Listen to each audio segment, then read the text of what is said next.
This is Coda Radio, episode 577 for July 1st, 2024.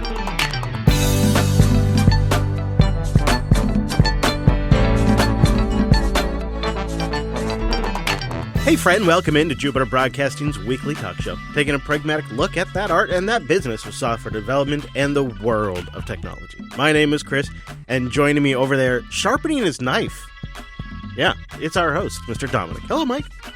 Misa gonna get the Riders of Acolyte. Oh, I thought you just walked around in case of a gator with that thing. No, gator, what you take is an empty, the county trash pails they give you. Oh, yeah. And there's a video of a guy doing this, and you basically coax the gator to go into it, and if you're strong enough, you pick up the trash pail and close it. They have a hard time getting out. Then you call stupid animal gators. Control. Well, the thing is, though, if it goes wrong, you're probably gonna die. Oh, yeah. Oh. Yeah.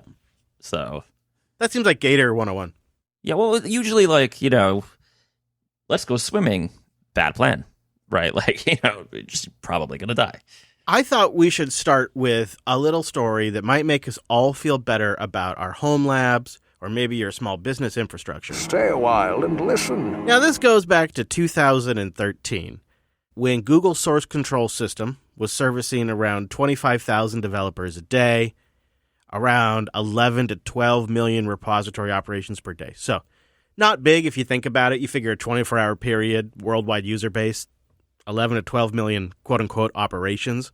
Probably not a ton of users. 25,000 is not nothing, but turns out they had this thing literally in like a closet, under a cupboard, just a piece of crap machine. And their solution is they set up a staff to sort of keep an eye on this thing, keep it running, a team of 8 admins performing routine heroics needed to just keep the system alive, sometimes bouncing over to another temporary crappy box and then bringing it back.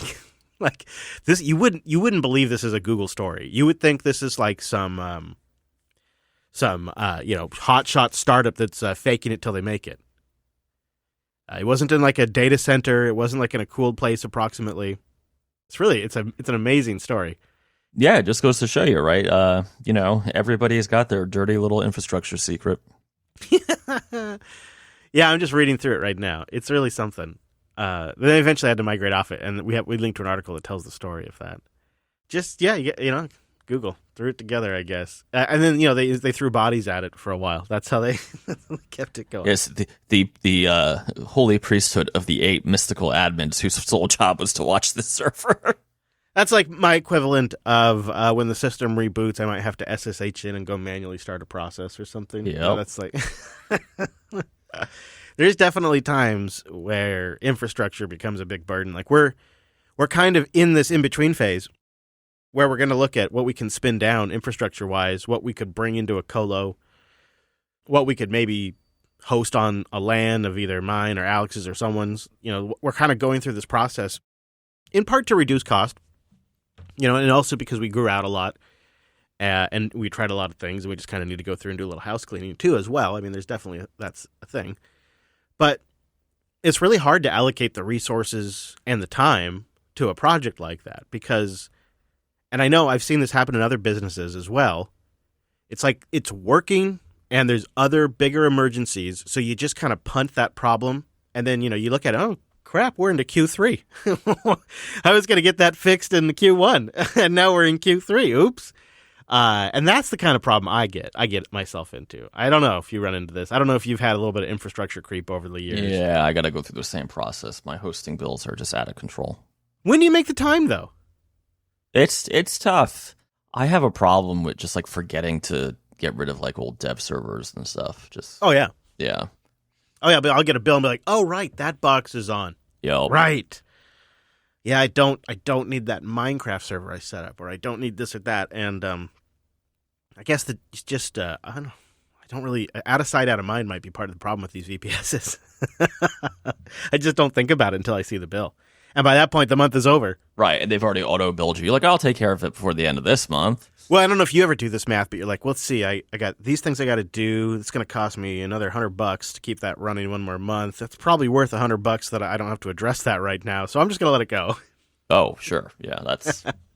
Which is a dangerous line of thinking sometimes. You got to be careful. So hopefully, we'll figure it out. I've had a couple of nice offers from listeners for colo locations that, maybe share a rack with me or something like that. So I got to chase all of that down. And some of it is like I'm thinking about, I'd love it to be a location I could physically get to in case there's an outage. Because, once you start going physical hardware again, you start talking, somebody's got to swap out drives if the facility doesn't offer that. There's like actual physical failure that you're responsible for. So I need to be able to physically touch the machine maybe once or twice a year. Then you got to pay for worst case. Bandwidth. Yeah, and power. Mm-hmm. Yeah. Mm-hmm. I still think it's cheaper, especially if I share a rack. I still think it's cheaper because one of our big costs is storage. And that just gets so expensive in the cloud. Yeah. So there's just I don't know. It's a thing. It's a thing. So I feel for Google. I laugh that they had, even Google back in 2013 had some machine under a shelf that was overheating and they just threw staff at it. 8 admins that were on some kind of watch. I'm at least not that bad.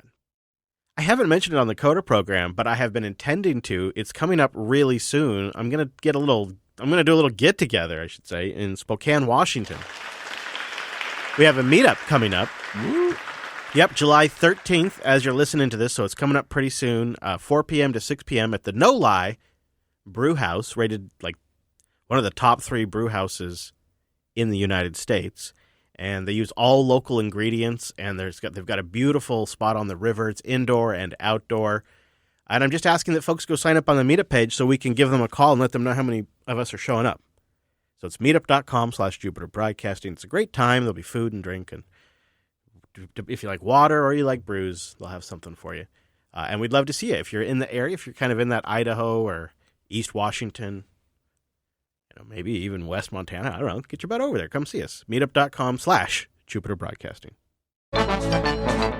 Coder.show/boost. You can boost the Coder program from the web now, and it is Q3.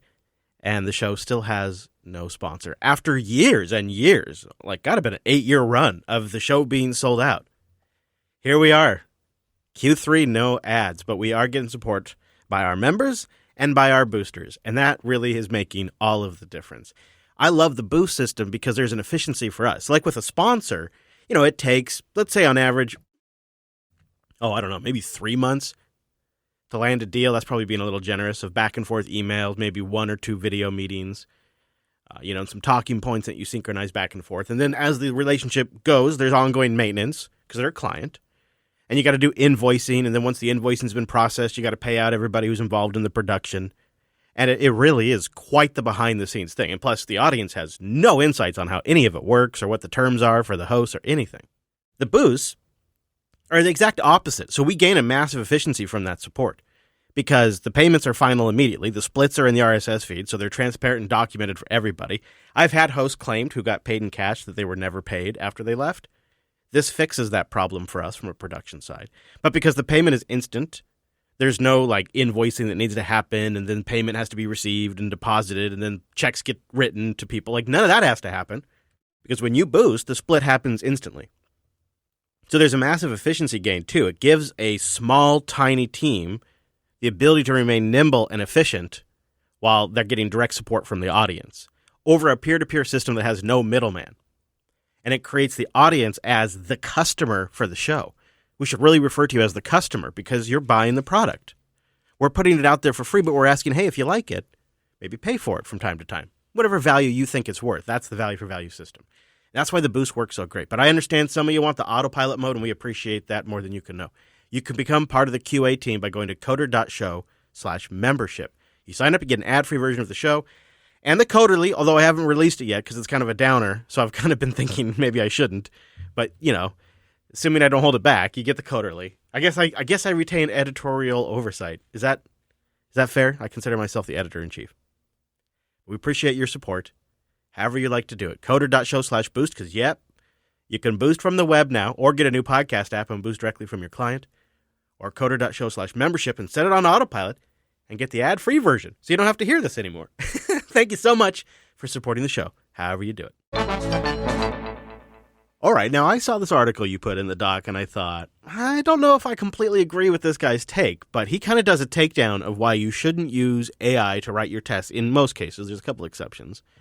And I'm curious what it made you think of and what drew your attention. So it's funny. I don't agree with his ultimate take, but I agree with just about every premise he uses to get there. Okay, all right. So the thing that often, he comes out and he talking about testing very generally. Then he goes into TDD, which he has a fair point. It can often be a waste, right? Especially if you're a TDD zealot. TDD is test-driven development. I don't hear much about that anymore. But you remember a couple of years ago, Chris, there were all these people being like, "Gotta write your tests first, Ben. I mean, you go to testing. We gotta spend half my time writing tests." And many of those tests were very shallow, right? Like adding type checking to Ruby. This was kind of huge in the Rails community, but spread elsewhere. I totally agree with this dude that TDD can often be a waste. Regression and integration testing are important, right? Regression testing is exactly what it sounds like. I changed something. Did I break features that have already been accepted by the customer? Integration testing is how does this new component interact with other components? Component being used extremely loosely there. No, it makes tons of sense, right? You're altering the structure of the system, so you need to make sure that doesn't create any kind of side effects, right? Now, he had said, kind of the philosophy is that you want to create tests that are testing the intent of your code, not the actual function of your code, because otherwise you end up just testing if the code changes or not. Do you think that – so he's saying this is what is drawing people to AI, is to create tests that test the intention of the code. Are we seeing this? Where is this actually happening in the real world? I actually haven't seen this at all. I've seen like – Copilot type stuff where it's helping you write. I've seen troubleshooting, but I haven't seen people that are generating tests whole cloth using any kind of AI generation. Yeah, I mean, Copilot can definitely. It can generate a test. Yeah, if you've written the method you want to test first, it can. Just like with anything else with Copilot, you shouldn't just take its suggestion wholesale and run. Right. I guess if you want to make it a straw man argument, you could say, well, that's what people are doing. I don't know. And I'm curious to the audience, is anybody doing this? Because I don't think I know anyone who is. I could see areas where it would make sense, right? You could use AI to fuzz your app. You could use AI to check translations potentially. So you could see where you could generate usage of an application maybe with AI a little bit, or check the language inside your app automatically. I could see areas where you could apply it, but none of it's quite clear to me yet. I don't know of any practical demonstrations other than Copilot generating something, in line. Yeah, and I also question, what is the difference between the intent of the code and the function of the code? Because I guess what he's saying is you could write a test that pass because it does what the code mechanically does, but it's the wrong thing. Yeah. And that's kind of where project management and just knowing what features your customer or your product actually want is. Yeah. I will say that I have generated some tests by writing out very explain it to the AI like it's 5 user stories, right? Like the user should be able to calculate the holiday hours or whatever. And then what I do is I take that as a base and I just make it a little, I harden it up, right? I make it a little less shallow. But I'm not copy pasting random AI generated crap, and I don't think anyone is. That is not super junior and just learning. I guess I did a little live research, so I don't think it's gone much beyond the you can do a thing. But on February 14th of this year, Meta submitted a study on automated unit tests improvement using large language models at Meta. And then at the end of May, they released TestGen LLM. And they write, this is a fully automated approach to increasing test coverage, quote, with guaranteed assurances for improvement over existing code base. So there's this thing. I don't know if anybody's using it. I mean, this is what started the conversation. That's a big claim. Guaranteed improvement over the It doesn't even sound like it was written by a human. It sounds like it was written by an AI. That's what it sounds like. Yeah, I don't know how I feel about that. I mean, listen, I want things to work and to be good, and fair enough, right? I don't think he's completely wrong, the author of this blog post. I think he's actually onto something. It's just, when you hit these you should never or you should always kind of situations, that's, usually wrong. I like Wes in the chat. What you got to do is first you get the AI to write your tests. Then you get another AI to write the test for those tests. Right, and then you create like a not VPN, what is VLC session for the AIs to see each other, and all of a sudden they've just destroyed humanity writing And recursive Skynet. tests. Yes. Yeah. Well, before we completely leave the topic of AI, the gross thing that happens during every bubble is the spinsters come out and take every single story and spin it for whatever the narratives that they're looking for. And, there's people, it's their paid job to do this. And there's been a lot of discussion in the last couple of weeks when the St. Louis Fed put out a chart that does seem kind of shocking at first. And they put out charts of economic data. They're kind of famous for this. We'll put a link in the show notes, and they have lots of really cool charts that say all kinds of things about the economy. And the Federal Reserve Bank of St. Louis put out software development job postings on Indeed in the United States. And the chart goes from the May of 2020 to May of 2024. And if you look at the chart, it almost looks like a cryptocurrency, meme coin. It just starts pumping in 2020 up to a massive number in May of 2022. And then by January of 2023, it's fallen off a cliff. And by now, it's bottomed out. And what the interpretation from the analyst community is that nobody, quote unquote, is hiring software developers, which is obviously false. But again, this is where the spin is coming in. And they're saying the reason for this is because what we are witnessing in real time is companies realizing the efficiency of AI-driven development. I don't think so. Okay, but now you have seen this chart. I did share it with you. Yes. And it is a whopper. It is one of those like, ooh, that's very shocking kind of charts. So how do you explain for this massive pump and then massive drop, Mr. Dominic? Sure. Okay. Is this on? Okay, Mr. Senator, I understand that chart could have been misleading. No, I mean, so there's a couple factors here, right? Sure. Is AI good English, Mike? That's really, really earning that English degree here.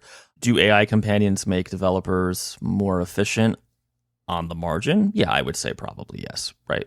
In most cases. I'm still trying to decide if it makes senior or junior developers more efficient because, I could see a world where it basically replaces Stack Overflow for junior devs, or it just like does a lot of the senior dev knows how to structure it, knows how to look if something's wrong, and it does a lot of tedium for them, right? The reality, though, is, okay, from the top, we were super, super drunk on the money printer's hooch for a long time. We spent, as an industry, like drunken sailors, literally, I went to startup events here in Tampa where people were just bragging about headcount. I told this story, so I'm not going to go into detail, but I told it a couple months ago. And that is the wrong metric, right? Like, I've noticed that as a trend amongst VC-funded companies in general. Is one of their biggest, proudest numbers is headcount. They're always trying to get more hires. Right, which makes no sense, right? I mean, I'm sure you and I, not that we don't like our employees, our respective employees, but the idea is to do as much as possible, right? For you to produce as many shows and do events, and for me to, launch products and do my consulting stuff without having to hire a ton of people. Right, because that's so you had this surge in hiring, and of course the other thing, as you well know, during that same time period, the floodgates were opened from work for home, and all of a sudden tech could hire anybody, anywhere. Right. So you had that surge, the kind of artificial, I don't even know what you want to call it, but just like this cocaine ball of all the low interest rate money. Well, that got cut off. Okay. That caused a lot of pain on startups, on companies that were overly levered. And that's one source of layoffs, right? What is your biggest expense? It's almost always people. I mean, I think it is always people. Then you get to the second order effect. Okay, you're seeing lean times. What are companies doing? Well, maybe they don't need to upgrade their CRM system this year, right? They're killing projects. That has a trickle-down effect of companies kill projects, vendors will either stop hiring people or they will lay people off because they can't get those projects.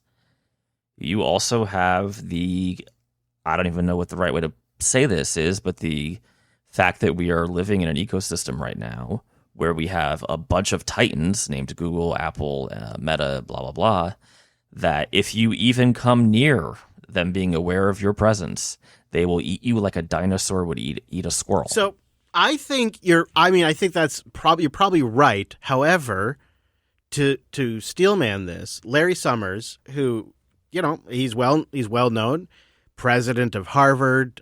He worked under Clinton. He's rich. He's an economic advisor. Famously thought Facebook wouldn't be worth any money. Keep going. Yep. Yes. Famously been involved in a few controversies. But he continues, to be considered an influencer in the space.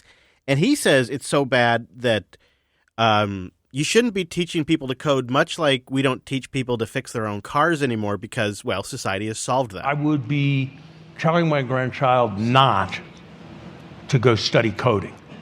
I mean, we used to say, it was only 15 years ago that everybody was supposed to learn how to code. When I got my driver's license, my father told me I had to learn to fix a car. I had to learn to change a tire and jump the car and change the battery and whatever the hell, because you never knew you might have an accident and you'd have to fix your car, because, what were you going to do? Well, I certainly never told my kids that, and I certainly can't do any of those things because the world kind of figured out how to do it. So you didn't have to learn to do that yourself anymore, just like you don't have to learn to use a slide rule anymore. You don't have to learn to calculate a square root on a piece of paper. Coding's going to be like that. I mean, super high-level genius new artificial system's not going to be like that. But coding the data system to keep track of when reservations are going in and out of this hotel, that's going to be a task that a machine's going to do, and the person's not going to have to understand. So studying coding, bad idea. Studying how to work in a group on an act of creation and defining purpose, I think that's going to be hugely important. I think the one sentence line would be AI is going to come for IQ before it comes for EQ. Comes for IQ before it comes for EQ. Oh, he's got some press help there, doesn't he? That's a great line. So is he a true believer? I suppose if you really thought LLMs were like Skynet level intelligence, you would probably feel this way. Right, if you thought that was actually true. Or is he just leaning into the bubble? Because this is how the sausage is made, is you just keep one-upping the level of rhetoric to the incredibleness. Because when we look at this Fed data, that chart says exactly what we have been saying on the show for the last 2 or 3 years. Anybody that's been listening to this show is absolutely unsurprised by that Fed chart, because we've been talking about the hiring and the work-from-home situation. Right, so when Larry Summers says that you'd be silly to tell your kids to learn how to code, I can't tell if he's being sincere or if he is helping build this bubble and pump it up. But this is how it happens regardless. Is noted figures either get snowballed into believing that the new Jesus is here, or they participate in these pumps over and over again, so they're always selected to come and say something again because they're known for hitting it out of the park with a zinger that gets everybody hyped. I don't know which one it is, Mike, but I think it's one of those two. Yeah, I mean, we can't say why someone thinks what they think or says what they says. I will tell you, I don't think the profession of software engineering is going anywhere. It will change. Neither is the profession of a car mechanic, by the way. In fact, right. We could use more car mechanics. In a lot of ways, this might be more similar to just keeping it narrowly focused on coding. You used to have to know how to do pointers for everything, and you used to have to know how a compiler worked. And I know we're going to get a little bit of hate mail on this, but the truth is you don't for most basic coding jobs, which are basically web dev, right? It probably helps. I'm sure. I mean, it does help, but right. I haven't used pointers that much since my Objective-C days, right?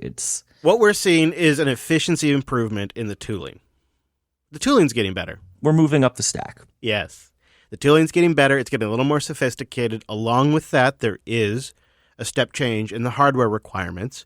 So the demand for some hardware is legitimate, but I think we've gone a little overboard. I mean, if you just look at the NVIDIA stock.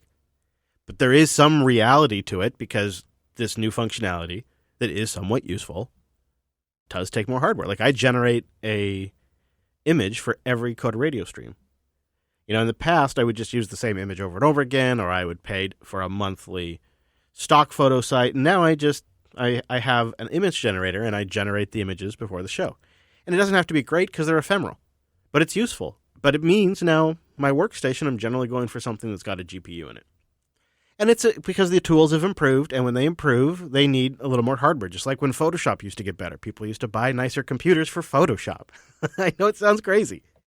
But it's, then you get Larry Summers up there, you get others, and they're telling you it's such a revolution that, you got to be emotionally smarter than you have to be intelligent. Well, you take something that's just generally true, and you attach it to something that seems fantastical, and I suppose it sounds super smart. Maybe that's the formula. But I wanted to ask the audience, because I'm thinking about remote work, and I'm thinking about all of, I don't know, just this work from home stuff. And I'm curious if any of you ever do work in public places. Somewhere public. That's interesting. Yeah, do you? You ever go out and work somewhere in the public space? Not anymore, no. I used to, like, between meetings if I was running around, but I don't. No, I really don't. I did before COVID. Yeah. Because sometimes in the winter I would get up pretty early and it's dark and I didn't want to just sit around. So I got up and I went to Starbucks with the iPad and I didn't get myself a coffee, but I went to Starbucks because of free Wi-Fi and it's right by the studio and would work there for an hour, and maybe get like a breakfast thing or something and then come to the studio. And it just felt like it was like changing up my day a little bit, breaking it up a bit more. So it wasn't just all get up, go to studio. But I quit after the pandemic. I stopped during, I just haven't gone back to do it. I'm curious if other people do it. There's a lot of ramifications there, but I'm wondering if they see productivity benefits. So boost in and let us know. But we do have some fresh bacon for the show this week. A little hot goss for you. And some of it's not too surprising. Let's start with that. Gurman comes out and says that Apple is planning to eventually charge monthly fees for Apple Intelligence features, certain more advanced Apple Intelligence features. So would you be willing to pay Apple for Apple Intelligence, yet another premium subscription? And would you have to cut ChatGPT or something before you'd pay for it? It depends on what it does, right? I almost wonder if they wouldn't just throw it in Apple One to kind of, I don't know, right? Like have it be an add-on to Apple One. I suppose it depends if they want to try to add the value there or if they need the revenue. If they need the revenue, they're going to make it a separate payment service. Well, they probably need the revenue. Because the quote that Gurman has put out there in multiple places that I think Apple wanted, you know how this works. They're giving them this information to help the stock price. Quote, Apple will actually be making money from AI, end quote. Right? So nobody else, that's one of the narratives that's starting to develop right now in the market, is that nobody's actually making money from AI, and it's starting to turn some of the investors a little bearish. And so then all of a sudden, Apple comes out with its stock that's at a pretty cheap price, relatively speaking, right now, and they're going to be one of the big companies, quote, actually making money from AI. Clearly trying to signal there. So Apple hopes to monetize AI. If you care, we'll put a link in the show notes on how they're going to do that. Also, they're rejiggering the Vision Pro retail demos to make it more appealing. So if you want to go get a second demo, Mr. Dominic, I guess they got a new demo for you. And of course, we've talked about how they're canceling production of the Apple Vision Pro, and they're going to refocus on a cheaper headset that should be available near the end of 2025. So here we go. It's going to be till the end of 2025 before there's an update. And Meta will have released like 3 more Quests by then. Yeah. Yeah, and their new hardware partners will as well. Yeah. All right, then here's the little more bacon-y part. And it shows a little bit of desperation and how all of this is kind of working out, and everybody's got their hand in everybody else's pocket.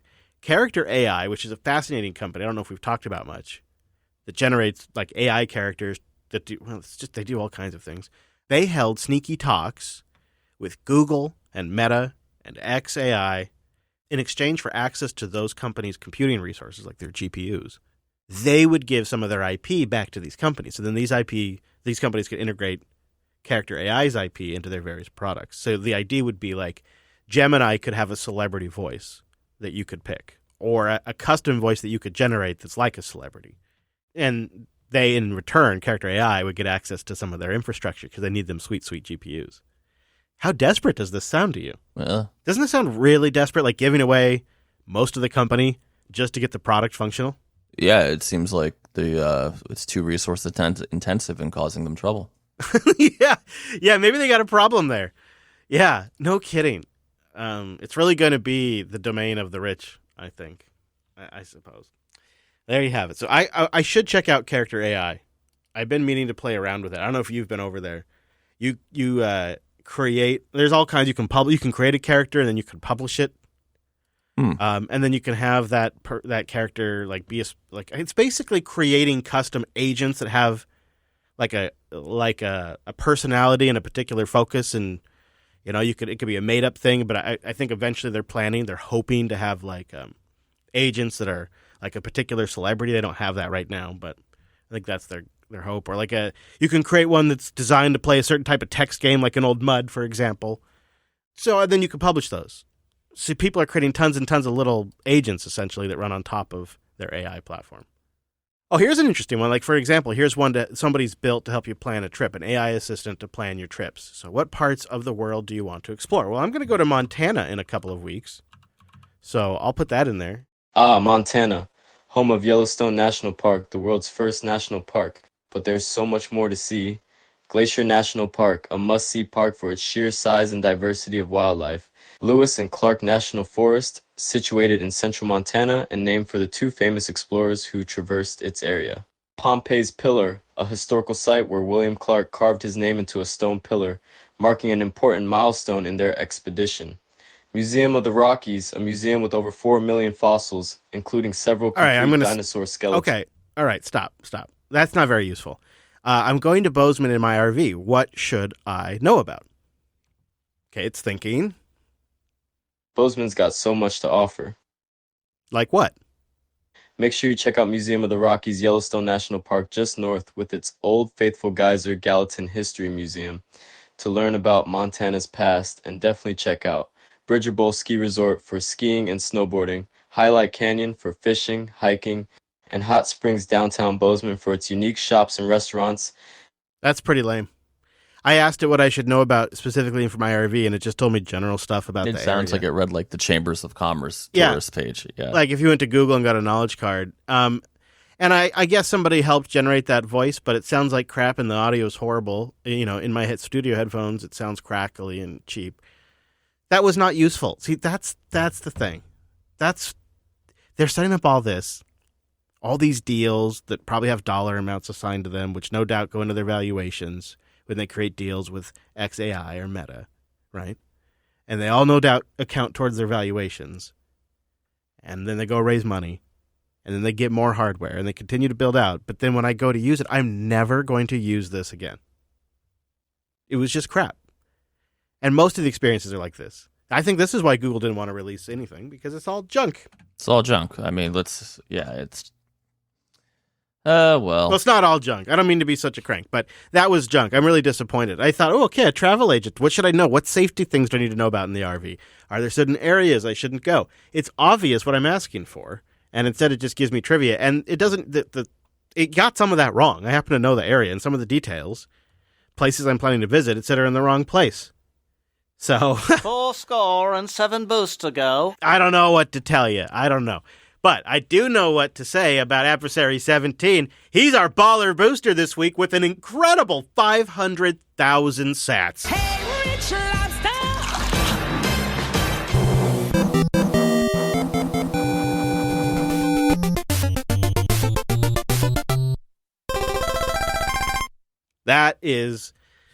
That's great. Thank you. That makes this is probably our best earning episode of the year. So thank you, Adversary. He says, hey guys, I fell behind on my podcast. After 2 episodes of low support on the Coder program, I was saddened.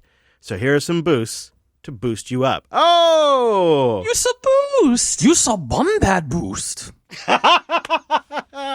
That's great. Thank you, sir.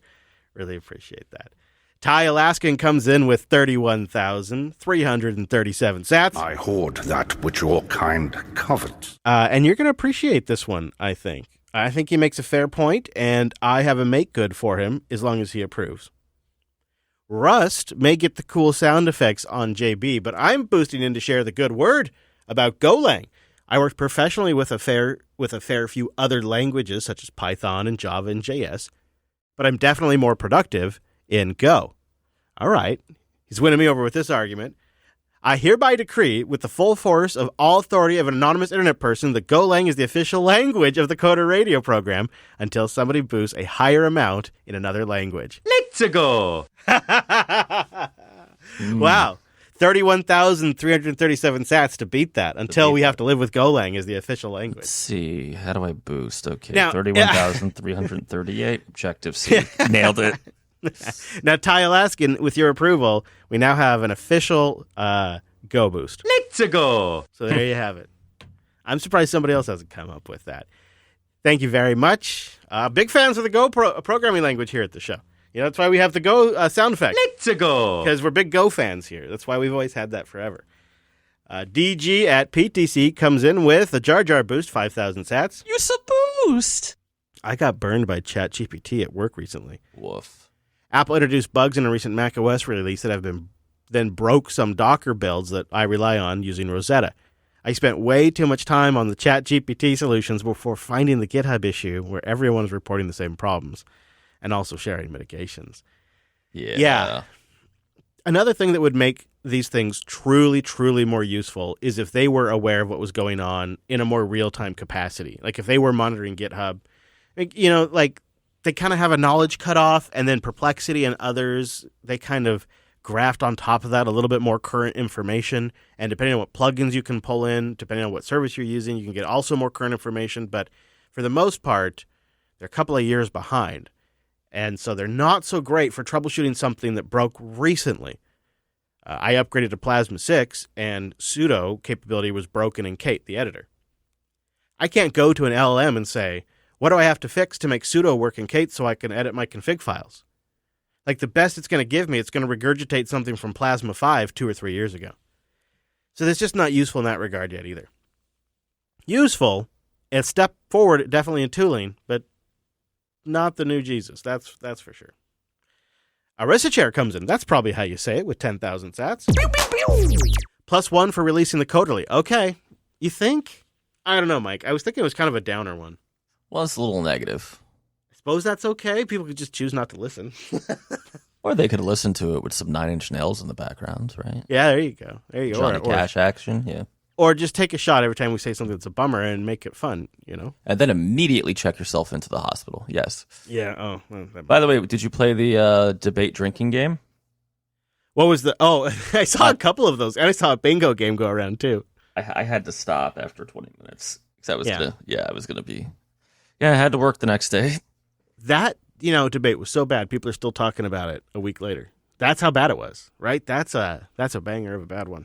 Tell you what. Listener Jeff comes in with 8,000 sats, and he says, B-O-O-S-T. Coming in hot with the boost. he says, and also, Boost. big old boost. Thank you, Jeff, for the value. Appreciate that. Chowie Wayne comes in with a Jar Jar boost, 5,000 sats. Use a boost. Hey guys, I just wanted to give a pat on the back and wondered if Carl and System 76 are doing their own desktop in Rust. Why has Mike not started the Jar Jar desktop written in Objective-C with an Alice AI in the terminal? Sounds like a no-brainer. Lol. Yeah, come on, man. I want my Alice prompt. Let me just very casually write my own terminal emulator in a desktop environment. Actually, you know what? That's the most Linux forum r/Linux thing I've ever heard. What you got to do is when the money printer turns back on, pitch Carl to buy the company to integrate Alice into the Cosmic desktop, right? And just get a nice exit plan, take 5 years off. That would be great. Catch the next wave. Do you know what something like the terminal he described does exist? It's Warp. Yeah, true. So, and it does run on Linux, and it runs very well. It's just like a native Linux app. So. Very good. Sohang comes in with 7,000 sats. Fun will now commence. Companies that have infinite money, and so no point in fines, right? So he's like Verizon, supposedly just got a big fine. Yeah. Didn't care. Yep. Now, but here's something actually scary. It's equity. Find the SOBs and their percent in equity each time. I only got 100% of that. The backlog catch-up boost, a common accelerator API, does exist. It's called the Intel Open One API, SyncL. I attended a workshop from them in my university, and it's pretty legit. NVIDIA is on board actively. Well, then why aren't we using that? Sohang, why aren't we using that? Why are we all using CUDA? I don't understand. Do you understand? I don't understand either. Because if there's something that exists, yeah. I guess Cuda just has the momentum. Yeah, I don't know. Yeah. So if somebody could link me to something I could read or give me a brief on how Cuda did get this dominant position, like who did they lay down with? Was it Unreal? Like who was it? I don't know. I came along, by the time I started paying attention, Cuda was everywhere, and it was a problem on Linux. That's when I started paying attention. Yeah. Also, the equity fine thing would never, ever happen. I'm no lawyer, but I'm pretty sure the Fourth Amendment says no to that. Okay. Well, thank you, everybody. We had 9 boosters. Of course, we have the 2,000 sat cutoff for time, but we stacked a fantastic 568,558 sats. Nice. Quality. Thank you, everybody. You can now boost from the web if you go to coder.show/boost. You just need something like Strike, which is now available in over 100 countries, just launched in the UK, or something like the Cash App. I really like anything that just scans a Lightning code. And then you can send a boost from the web, or get all the new Podcasting 2.0 features like value for value integrated in their transcripts, chapters, live streams, notification of release within 90 seconds, and a whole lot more, including better and improved search, discovery, and directories. Newpodcastapps.com for all of that. I wanted to give a little public service announcement before we get out of here because, I care about you and your entertainment, and I know you got some kids. The Ruby people, strange people, started using Git, and suddenly it just exploded. Now, how did he get in here? Who let him in here? I don't know who let him in here. Wait! I could just see Linus walking into like a hipster coffee shop, just in horror with all the Ruby hipsters back in like 2004. Be like, what the hell is happening to me? I wanted you and all of the dads and anybody who's just a Star Trek fan to step up this week because Star Trek Prodigy Season 2 dropped on Netflix, and it's Netflix style, so the entire season dropped at once. Prodigy was canceled by Paramount Plus. Netflix bought it and brought back Season 2. Now, it's a 3D animated series. It is targeted at kids, but it's very solid for adults. In fact, I would say it is more Star Trek, in my opinion, than Discovery or some of the other new JJ-inspired Treks.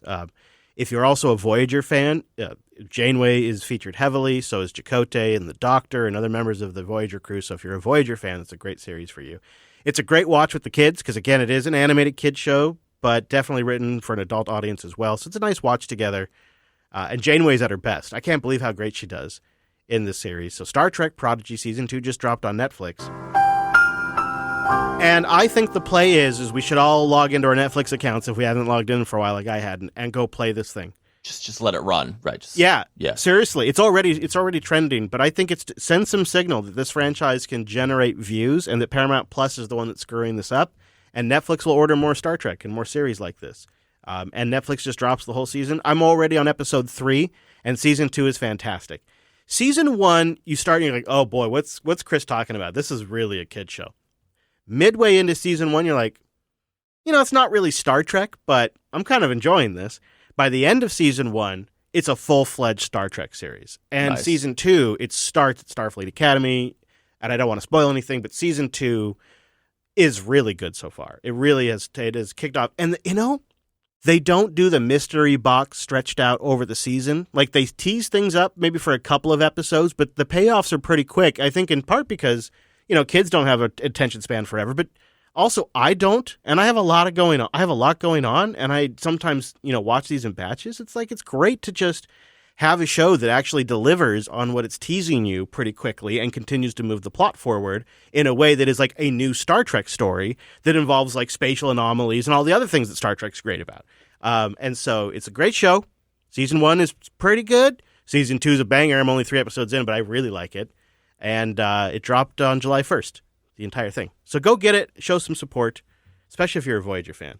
Huh? There, I saved my Star Trek talk for the end of the show. Didn't I do good? I am so proud of you right now. I give it a good recommendation for you and the kids. I really think you'd like watching it together. Season 1's pretty good. Finishes really strong. Season 2 is a banger so far. I might finish it like today. I burned through 3 episodes this morning. So All right, I'll have to watch it. Boy, yeah, we've been looking for something. I tried. I know we want to end on a positive note. Okay. Okay. I have a positive Star Wars thing to say. Okay, nice. Oh, good. I forgot how just adorable, but also like not stupid and fun. Not stupid and it is fun, right? Not the way I phrased that was bad. The Clone Wars anime, I guess it's computer generated basically. Yeah. Not series is. It is actually pretty good. And it's, it's Star Wars enough, but it's kid friendly. I don't know why they didn't stick with that formula. But I've heard the same thing. I've heard this, and Prodigy is also computer 3D kind of animated, so it's not like Lower Decks. It's more like a more modern version of that. Yeah, it's really, really good, and I think this would be a good addition to our. Oh my God, summer's not over yet. I can't wait for August. Oh my God. Oh my God. Oh boy. Yeah. I know it's September over by you, but here it's all. No. It's it's starting the next couple of days is when we turn a corner. And by the 4th of July, it's going to be warmed up. And when I go on my trip to Montana, it's going to be roasting. Oh, it's horrible here. I'm going to have to do a double next week. So if people want to listen live, I know. I'm so sorry, Mike. I'm so sorry. All right. So if anybody wants to listen live, it would be a big one.